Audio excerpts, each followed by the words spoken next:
We've closed the entries for giveaways, but what we're going to be doing now is we're going to be going through some of your emails, but you still feel free to call if you have a question. All right. Now, here's our first email. The abuse of elder persons. This is one circumstance that bothers me very much. Why do children, after inheriting their parents' assets, may it be land, jewelry, or cash, still place them in a home for the elderly instead of looking after them with the resources they have passed on to them? Patrick has asked, if an elderly person is being abused, how would I recognize the signs? Well, we've actually gone through that, Patrick, and I'm sure that if you look at the Dolor Factor Live website during the next couple of days, it'll be answered again for you. Now, this is a very interesting email from Faces.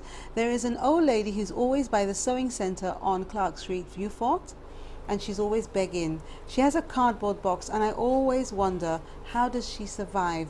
Now, someone like this, I mean, Charmaine, I'm going to ask you this. I mean, we see people on the street sometimes, and it looks like that they're on their own. What happens to them? Are you not in a position that you could approach them and find out what's wrong with them?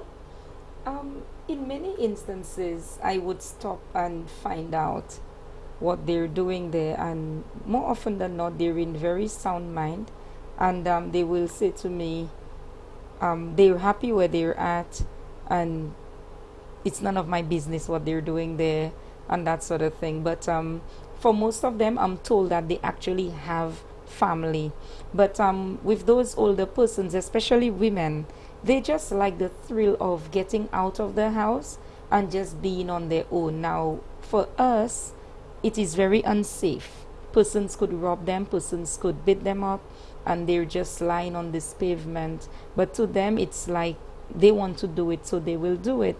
So in approaching them, we need to find out who the family is, where they're coming from, and before we can actually do anything, because we do not want it to be a case where we see the older person, take them away to the hospital, and chances are it could have been a routine for them that they go out and then they come back whatever time, and then the family wouldn't see them around, and you know, it sets that kind of panic in the family. It's such a small place. I think if you're out there doing something like that, someone must say to the family member, I saw your mom, I saw your dad, you know, what's wrong or what's happening, you know? But this particular lady, no one has reported her to us. I don't think Human Services knows either.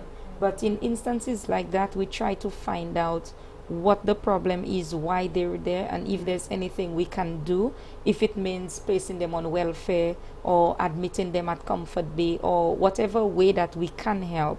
But we at Human Services, we do not want any older person to be neglected or be treated badly at all. Okay. Now, viewers, if you have a question about the care of the elderly, or if you'd like to tell us about someone who takes care of an elderly person and you think that they should be commended, please take this opportunity to give us a call. You don't have much time.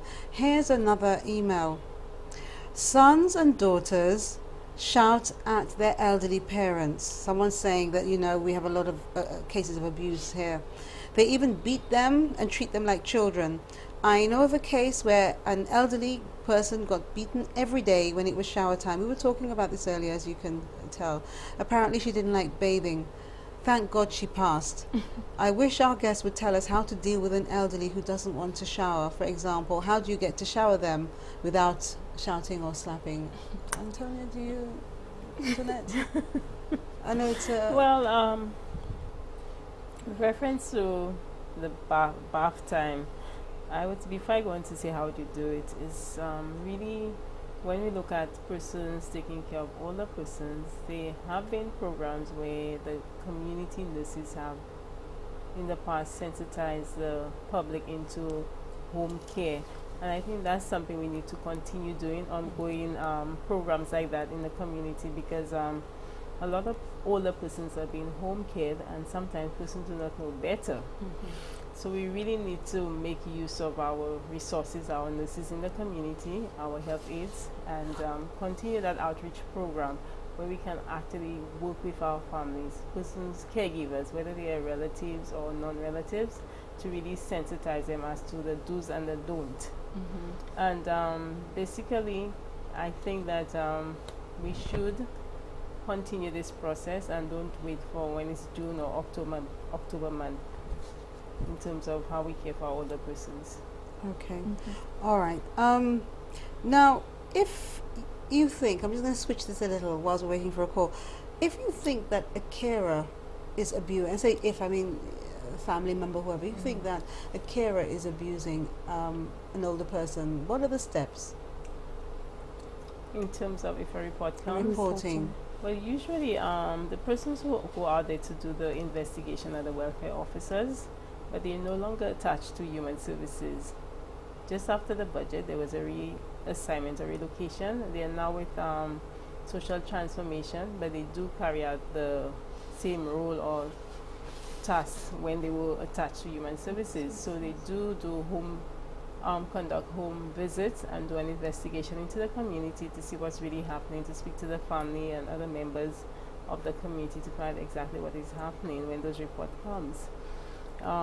One of the things we have to be aware of in our little society is that sometimes people don't talk. The neighbors might say, well, pamwe me pane eputiyo, pamwe kikai meti piestuaka famia. And we want to say to people out there, it is your duty to report if you know that an older person is being abused. To the police or to the police or the nearest health center.